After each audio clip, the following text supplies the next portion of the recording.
son terme. Car tes serviteurs en aiment les pieds. Ils enchérissent la poussière.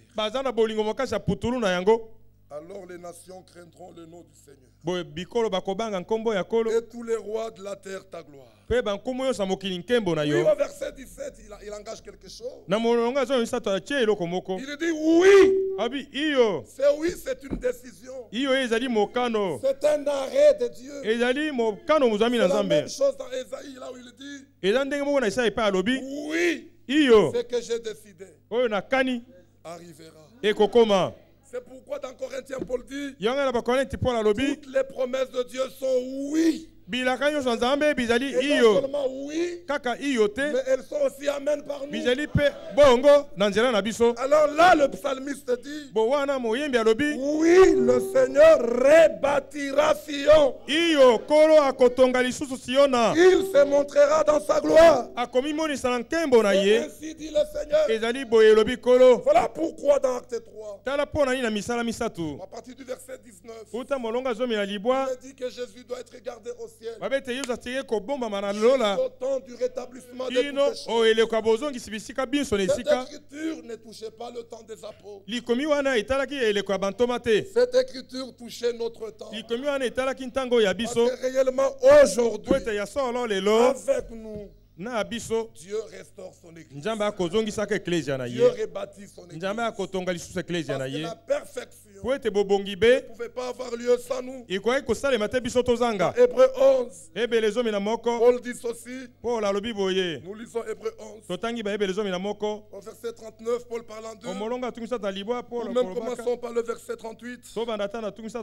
Il y a bien des choses qu'on peut lire là. Il dit, eux dont le monde n'était pas digne. Errons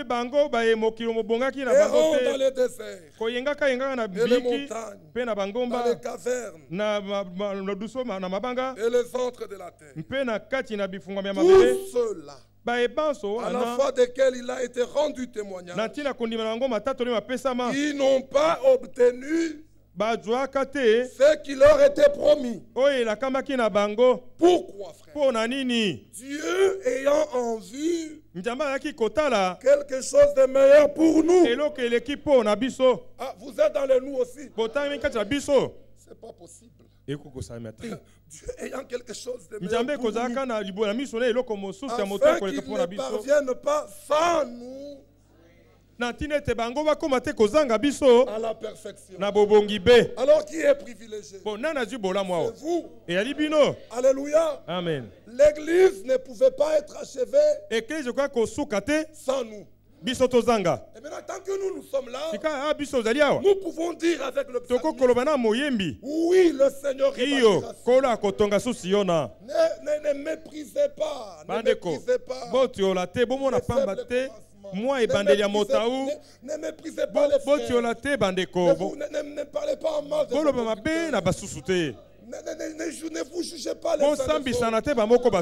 Bien-aimés frères, regardez à la promesse. Dieu achèvera.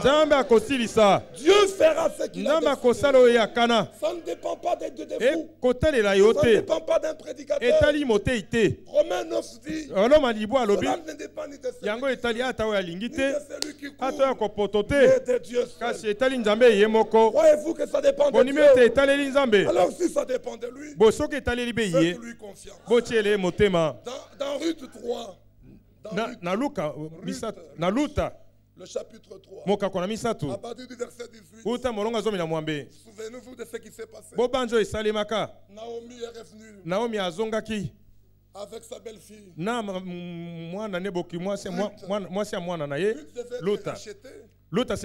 Il fallait qu'on lui trouve un parent rédempteur. Et vous savez que Ruth typifie l'église. Est-ce que l'église a un parent rédempteur? À combien le croient? Vous le croyez, vous tous? L'église a un parent rédempteur. Mais regardez quand on a trouvé un parent rédempteur.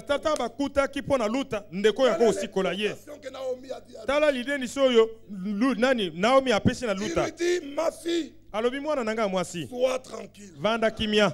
Alléluia. Amen. Ce soir, nous disons à l'assemblée de l'UPN. Soyez tranquilles. Bozala kimia. Alléluia. Amen. Là, il était dit, cet homme. Le problème, il est question d'un homme.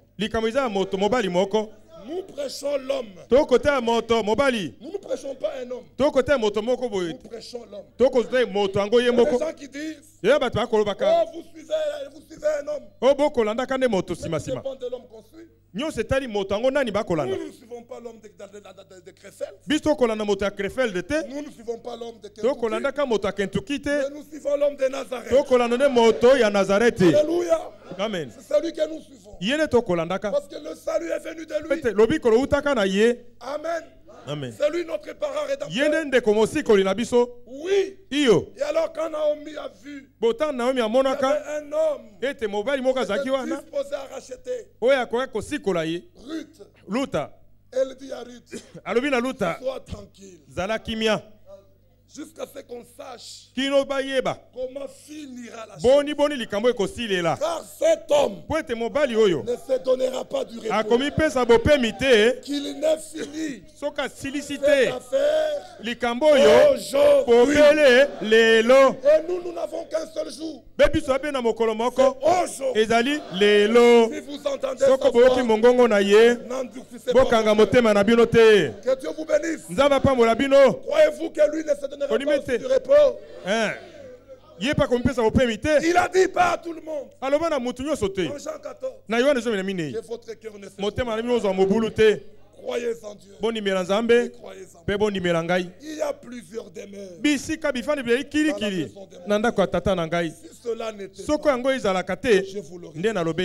Je m'en vais vous préparer une place. Et quand j'aurai tout terminé, je reviendrai. Et nous l'attendons. Le nôtre n'est pas une nuée. Le nôtre c'est acte 1. Verset 8. Il dit le même Jésus. Vous avez vu aller au ciel. Il reviendra de la même manière. Et vous l'avez vu aller au ciel. Que le nom de Dieu soit béni. Pour nous, il revient. Et nous serons consolés. On revient rapidement dans Zacharie 4. Zacharie 4. L'Écriture dit.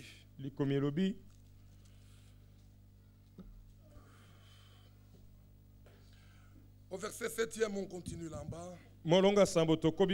Qui es-tu, grande montagne devant Zorobabel? Tu seras aplani. Il posera la pierre principale au milieu de sa clameur.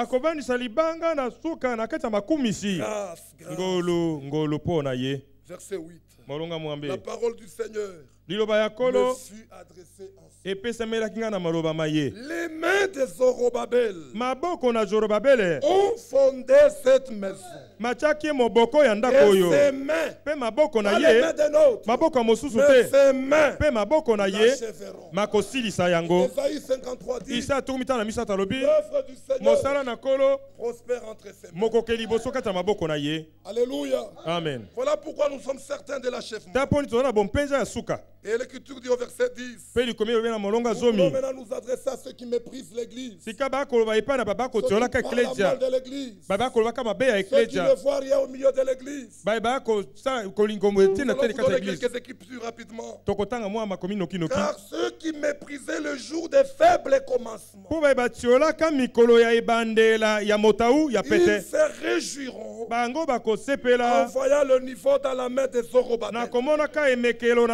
Le niveau n'est pas dans la main du pasteur. Le niveau est dans la main du Zorobabel. Et Zorobabel, c'est Christ. Ses mains ont fondé. Et ses mains achèvées. C'est une manière, je vous dis vraiment au revoir. Laissez-moi vous dire, frères et sœurs, ne vous jugez pas. Ne vous méprisez pas. Considérez le rocher qui est au milieu de vous.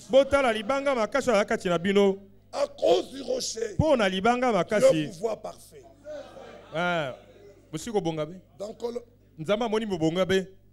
Dans Colossiens 3. Na bakolosi misatu. Colossiens 3. Bakolosi misatu. Paul dit ceci. Paul alobi boye. Verset 3 jusqu'au 4. Molonga misatu kino minei. Car vous êtes morts. Po ete bokufa. Et votre vie Pe bomo na bino. est cachée avec Christ. Bobongami na Kristo kati na Nzambe. Amen. Amen. Quand Christ, Tango Kristo, votre vie paraîtra, alors vous paraîtrez aussi avec lui dans la gloire. Notre vie n'est pas cachée dans l'église. Mais comme c'est écrit, notre vie est cachée avec Christ en Dieu. Et lorsque Christ, notre vie paraîtra, alors vous paraîtrez. Laissez-moi ouvrir une parenthèse rapidement. Vous êtes à Kinshasa, vous êtes habitué à ces choses. Lorsqu'on veut bâtir quelque chose comme un monument, station, vous savez ce qu'on fait? On demande aux architectes. Chacun donne un plan. On va choisir l'un d'entre eux. Et alors qu'est-ce qu'on fait? On lui donne à exécuter cet ouvrage. Que fait un architecte au début? Que fait un architecte? Qu'est-ce qu'il fait? Il commence d'abord par faire la clôture. Il fait une clôture. Seulement on ferme les tôles là. Maintenant, si un homme est curieux, les hommes pressés,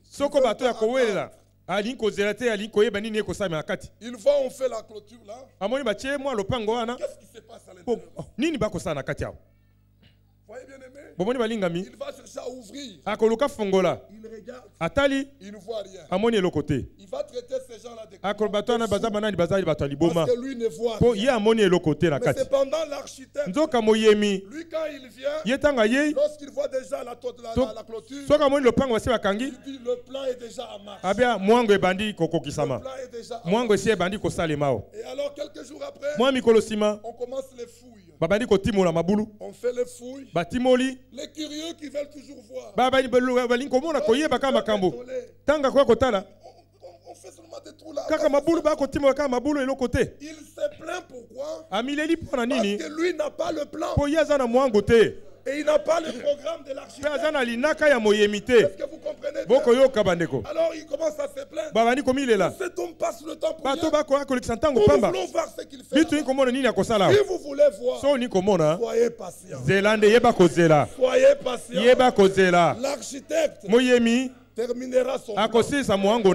Êtes-vous ici? Et après on va commencer à lever. Maintenant, toi qui es curieux, 4 mois, je vais d'abord voir ce qu'il fait. Tu vas chercher à ouvrir. Quand tu regardes, peut-être c'est un bras. Cet homme vraiment, c'est tout ce qu'il fait là-bas. Mais l'architecte, lui, il a le plan. Il a le programme. Lorsqu'il ouvre, il regarde. Il dit mon œuvre est en marche. Alléluia. Amen. Il dit mon œuvre est en marche. Alors si toi tu veux bien voir, ne sois même pas curieux. Parce que lorsque ça va monter, et que l'architecte terminera, il viendra lui-même maintenant passer. Il regarde, il appelle les maçons. Il devait encore faire ceci. Parce qu'il veut que tout soit fait selon son plan. Alors il va modifier, il va arranger. Maintenant, quand il regarde le monument, il met le plan, il voit que c'est la même chose. Il dit c'est une œuvre achevée. Alors il dit comme c'est achevé, là maintenant, enlevez la clôture. Enlevez la clôture. Que ceux qui voulaient voir, regardent maintenant. Maintenant, quand les gens regardent, ils vont dire maintenant on comprend. Donc, toutes ces années, tout ce qu'il faisait là, cet homme est intelligent. Ne cherchez pas à voir l'église dans son état actuel. L'église à la fin sera glorieuse. L'achèvement sera terrible. Malgré encore les petites faiblesses, malgré encore les petits manquements, Dieu achèvera. avec vous. Tu peux nous juger aujourd'hui. Mais nous nous collons à Christ. Parce qu'il n'a pas encore terminé. Lorsqu'il terminera, il nous présentera Romains 8. La manifestation des fils et des filles de Dieu. Le monde verra que cette fois-ci, ce n'est pas l'église catholique. Ce n'est pas l'église protestante. Ce n'est pas l'église pentecôtiste. Ce n'est pas un groupe de prière. Au commencement, le dernier Adam, il dira aussi, cette fois-ci, voici celle que je peux appeler parole de ma part, esprit de mon esprit, et vie de ma vie. Parce que dans Cantique des Cantiques, que Dieu vous bénisse. Cantique des Cantiques, regardez comment cet homme dit ces choses. C'était des hommes inspirés. Il ne disait pas les choses comme pour le dire là. Non, non. Nous sommes dans Cantique 6. À partir du verset 8. Il y a 60 reines. 80 concubines. Et des jeunes filles sans nombre. Quand vous regardez les églises, il y en a beaucoup. Mais écoutez verset 9. Une seule est ma colombe. Une seule est ma parfaite. Elle est l'unique de sa mère. La préférée de celle qui lui donna le jour. Les jeunes filles la voient et la disent heureuse. Les reines et les concubines aussi. Et elle la loue. Et le verset 10 dit, qui est celle qui apparaît comme l'aurore? Regardez comment l'église apparaîtra. Qui est celle qui apparaît comme l'aurore? Belle comme la lune. Pure comme le soleil.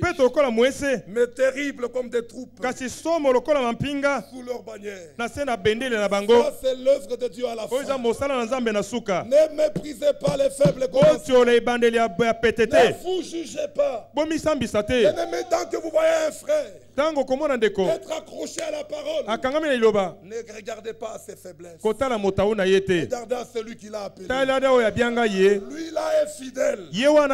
Il achèvera ce qu'il a commencé. Amen. Amen. Laissez-moi, je termine, j'ai lu les Écritures. 1 roi 18. 1 roi 18. Dans 1 roi 18, nous lisons. Regardez. Vous qui êtes toujours pressés à voir. Au verset 41. Et Élie dit à Akab, monte, mange et bois. Car il s'est fait un bruit qui annonce la pluie. Vous savez que même aujourd'hui il y a un bruit qui annonce la pluie. Est-ce que vous le savez? Il y a déjà un bruit qui annonce la pluie. Bientôt la pluie de l'arrière-saison tombera. Alors il dit, Akab monta pour manger et pour boire. Mais Élie monta au sommet du Carmel. Et se pencha contre terre. Il mit son visage entre ses genoux. Et dit à son serviteur, monte, regarde du côté de la mer. Le serviteur monta, il regarda et dit, il n'y a rien. Donc quand vous voyez, il n'y a rien. Nous voulons là où on parle la langue. Il n'y a rien. Mais ne vous empêchez pas. Ne méprisez pas. Écoutez maintenant la suite. Élie dit 7 fois. Retourne. Écoutez maintenant. À la 7e fois. Nous sommes dans le 7e match de l'église.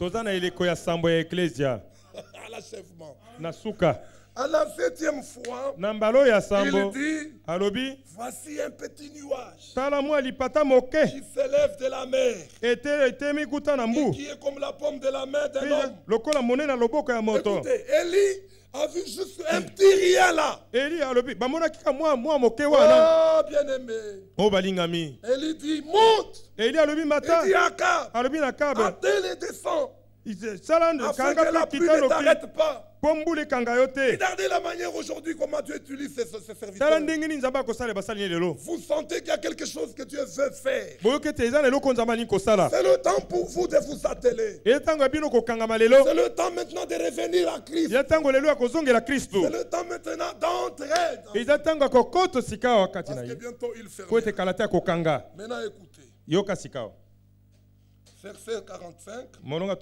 En peu d'instants, le ciel s'obscurcit. Le vent s'établit. Et il y a une forte pluie. Bien-aimé, même le petit rien là que vous voyez, sachez que Dieu fera que ça devienne grand. Parce que ce que Dieu va faire avec nous, le monde ne l'aura jamais expérimenté. Prenons 2 Rois 8. 2 Rois 8.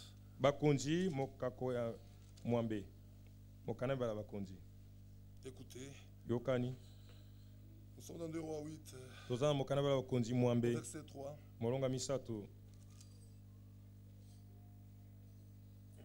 Non, commençons même par le verset 1er. Élisée dit à la femme dont il avait fait revivre le fils, lève-toi, va-t'en, toi et ta maison, et séjourne où tu pourras. Car le Seigneur appelle la famine, et même elle vient sur le pays pour cette année. La femme s'éleva, et elle fit selon la parole de l'homme de Dieu. Elle s'en alla, elle et sa maison, et séjourna 7 ans au pays des Philistins. Vous voyez qu'au début, elle était là, la femme. À cause de la famine, on lui a dit, va quelque part où tu peux aller. Cette femme a disparu. On l'a plus vue. Parlant de la femme, nous parlons de la véritable église. Au commencement, il y avait la véritable église. Là où le Seigneur lui-même vivait. Là où lui-même habitait. Mais cette église a disparu. On l'a plus vue. Mais regardez maintenant la suite. Au bout de 7 ans, la femme revint du pays des Philistins. Donc cette femme-là, on ne pouvait pas la voir avant 7 ans.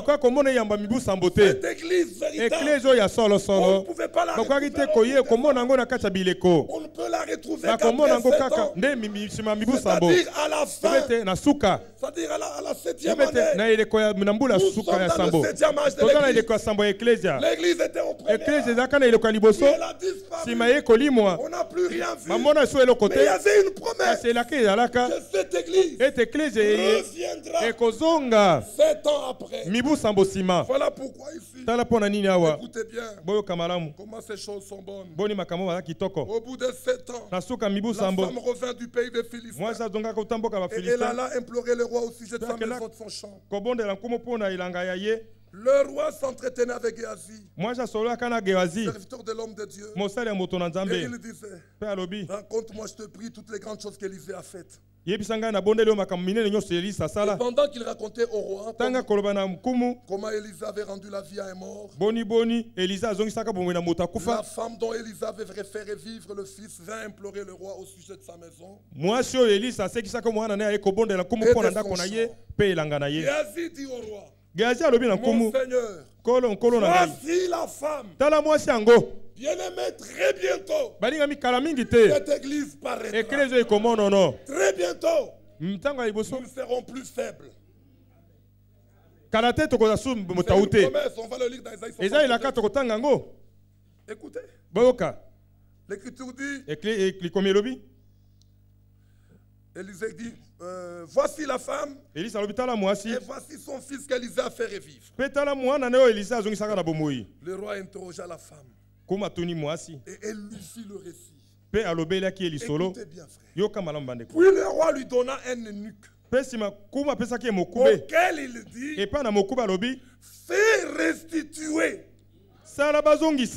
tout ce qui appartient à cette femme avec tous les revenus du champ. Depuis le jour où elle a quitté le pays jusqu'à maintenant, bien-aimé, Dieu nous restituera toutes choses. L'église sera comme au commencement. Bien plus, la gloire que nous nous avons, elle sera plus grande que ce que les apôtres avaient au commencement. C'est pourquoi aujourd'hui, nous ne nous achoppons à rien. Nous voulons regarder à la fin. Parce qu'à la fin, Dieu n'échouera pas. Mais Dieu terminera. Que Dieu vous bénisse. Oui, le temps me manque. Il faut que j'arrête, je dois partir. Que Dieu vous bénisse richement. Restez dans la paix du Seigneur. Et faites confiance à Dieu. Aimez vos conducteurs. Je les aime beaucoup. Ce sont des modèles pour nous. Mon frère Moïse. Je vous aime beaucoup, frère. J'aime aussi Jean Kaninda qui est là. Et Guy Roger qui est là. Et je vous aime tous. Gardez la parole. Jésus revient très bien. Il faut qu'il nous trouve dans la parole. Rachetez le temps. Et que l'amour de Christ soit répandu dans vos cœurs. Priez pour nous. Comme nous le faisons.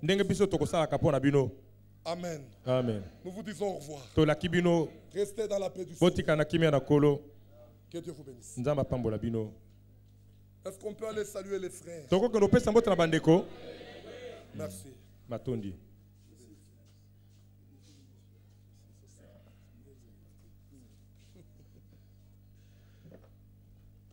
Que Dieu soit loué. Est-ce qu'on peut chanter? Regardez dans votre recueil. Bota na kati ya barecueil boza nango mwa lokasa moko ya boye ezali.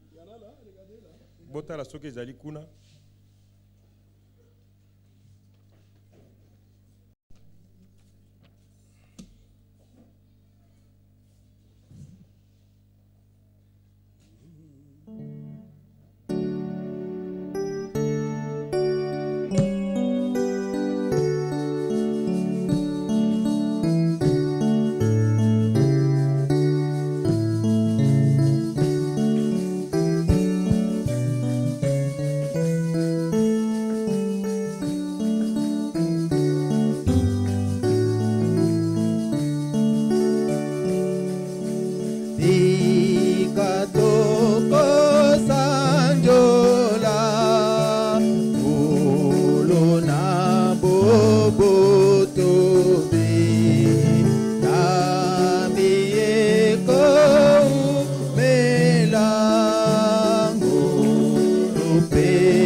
Achèvera son œuvre. Remettons-nous à Dieu. Demandez-lui toutes les grâces pour croire toujours, persévérer et attendre l'accomplissement de ses promesses. Prions ensemble. Bien-aimé Père Céleste, nous te remercions pour cette parole glorieuse. Nous croyons que toi tu achèves l'œuvre de la rédemption que tu as commencé à nous, car toi tu es le Dieu fidèle. Nous venons implorer ta grâce, afin que nous puissions être patients, que nous puissions croire que toi tu vas achever. Tu accordes ta riche bénédiction à ton peuple que tu aimes. Merci pour Jésus qui a répandu son sang. attendons voir cette église apparaître. Pleine de grâce, pleine de force, pleine de vie, pleine de gloire. C'est toi qui l'as promis, c'est toi qui l'accompliras. Fais-nous grâce de continuer à croire. Car Seigneur, tes promesses sont la vérité. Tu veilles sur elles pour les accomplir. Grave-les dans nos cœurs. Que notre vie puisse être menée en conséquence. Croyant que tu veux, que dans l'attente de l'accomplissement de toutes ces promesses, nous puissions tous vivre dans la lumière. Nous voulons vivre dans la lumière. Oh Seigneur, relève chacun. Sépare chacun de toutes les ténèbres. Remplis-nous de la lumière de ta vie. Que ta présence soit dans nos cœurs. Bénis notre fêtière. Bénis le ministère que tu as donné. Pensons à sa femme, à ses enfants. Seigneur, merci de nous l'avoir donné comme un collaborateur fidèle. Oh Seigneur, l'utilisant encore puissamment. Au nom de Jésus-Christ. Amen. Veuillez vous asseoir.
Sa misère, il fait grâce au Seigneur. Oh, que tout est la terre apporte à ses sauveurs ses péchés, sa misère. Il fait grâce aux pécheurs. Son amour insondable lui fit quitter le ciel pour donner aux coupables le retour éternel. Oh, que tout est la terre apporte à ses sauveurs ses péchés, sa misère. Il fait grâce aux pécheurs. Oh, que tout est la terre apporte à ses sauveurs ses péchés, sa misère. Il fait grâce aux pécheurs. Son amour insondable lui fit quitter le ciel pour donner aux coupables le raiser lui bénir.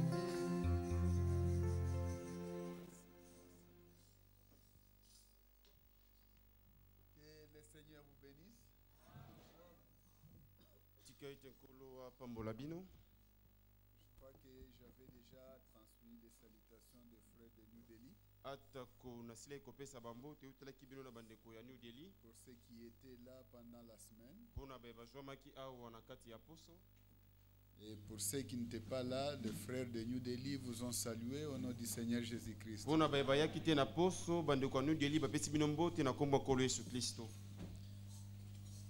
sommes très contents d'être au milieu des enfants de Dieu. Et c'est un privilège aussi pour nous d'être au milieu des enfants de Dieu. Nous venons d'écouter une parole profonde. Ça, ce sont des fondements terribles. Quand nous attendons des paroles comme celle-ci, et que si nous y plaçons la foi, Dieu lui-même accomplit sa parole en nous. Nous n'avons rien à faire. C'est Dieu qui fait tout. C'est lui qui a cherché l'homme. C'est celui-là qui les conduit. Et c'est celui-là même qui arrivera avec lui à son terme. Mais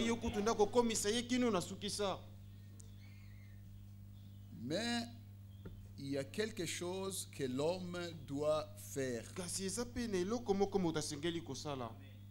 Ce que l'homme doit faire, ça ne dépend pas du salut. L'homme doit accepter ce que Dieu a fait. C'est ce qu'on demande à l'homme, d'accepter. Nous avons, le frère est passé par un passage là dans Psaume 137.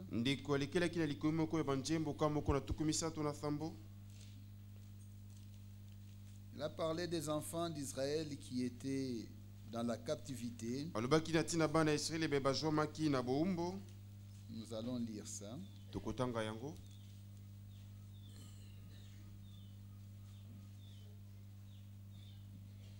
On leur avait demandé de chanter un cantique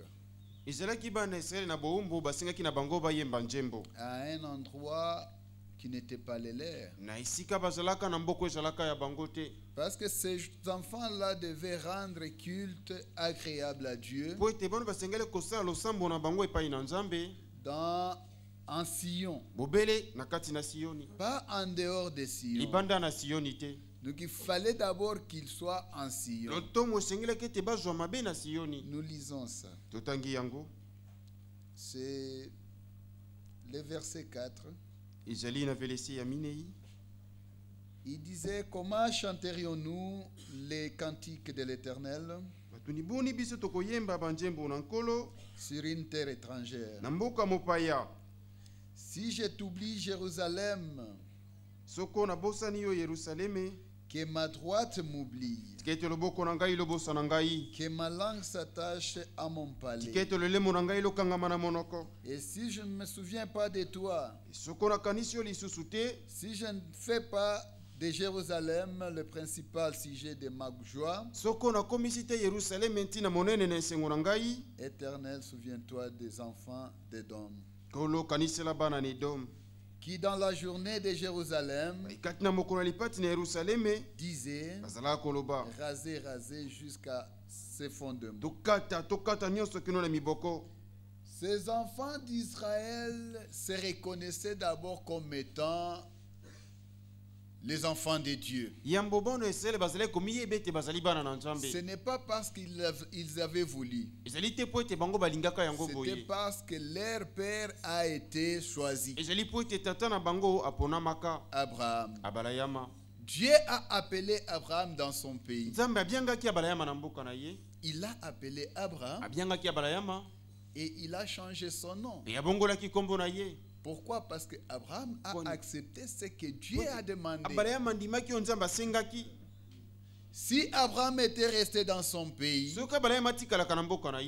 que Dieu avait à faire, il devait le faire, mais pas avec Abraham. Parce que c'était son programme. Alléluia. Et aussi aujourd'hui, Dieu est en train d'agir avec ses enfants. C'est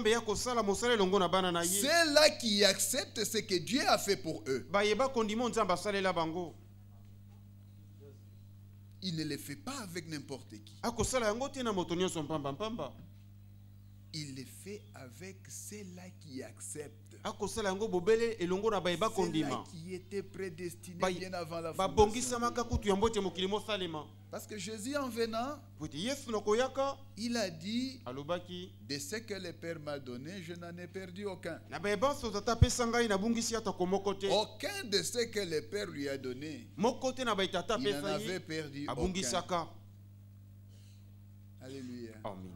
C'est très important. Pour être parmi les gens qui doivent se dire enfants de Dieu, il y a ce que nous devons faire. C'est accepter le Seigneur. C'est la voie que tout le monde doit emprunter. Nous devons passer par là pour arriver à être cités parmi les fils et les filles de Dieu. Celui qui n'accepte pas, il se trouvera toujours éloigné ou il ne sera pas concerné. Parce que le problème du salut est pour une catégorie de gens. Les concernés. Nous sommes les concernés. C'est pour cela que nous avons répondu oui à l'appel de Dieu. Si cela n'était pas ainsi, on serait peut-être dans des catholiques. Mais lorsque nous avons entendu les cris de l'aigle, nous avons répondu. Ce n'est pas parce que nous l'avons voulu. C'est parce qu'il y avait quelque chose en nous qui changeait. Parce que la profondeur appelle la profondeur.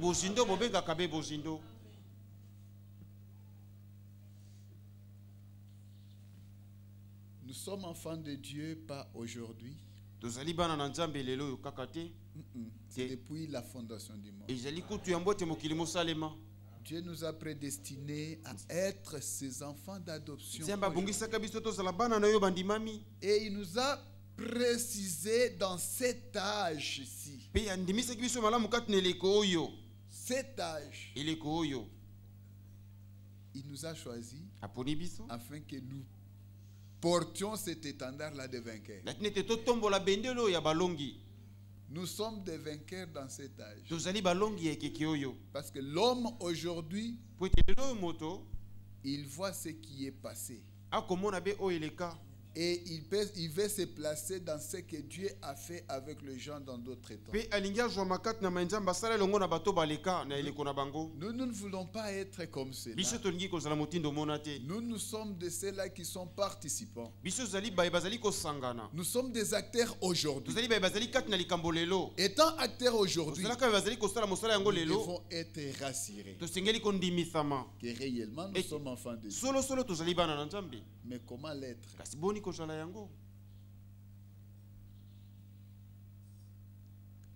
À l'école, avant qu'un enfant commence à écrire,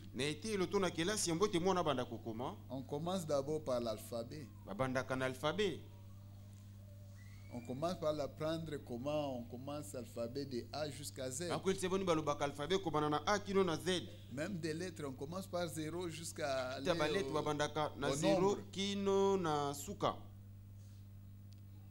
Et nous aussi, pour commencer, Jésus n'est pas allé par 4 chemins. Jésus, il a réuni une foule.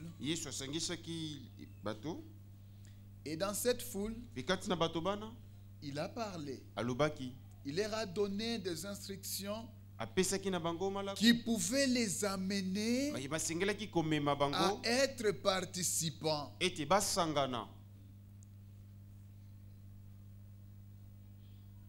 Un jour de nuit, Un homme qui était un docteur. Il ne comprenait pas du tout ce que Jésus parlait. Il ne comprenait pas comment les miracles pouvaient se produire avec un homme qui n'avait pas appris. Et de la sagesse que cet homme-là avait, d'où est-ce que ça pouvait provenir? Il est allé de nuit. Il a demandé, il a posé la question.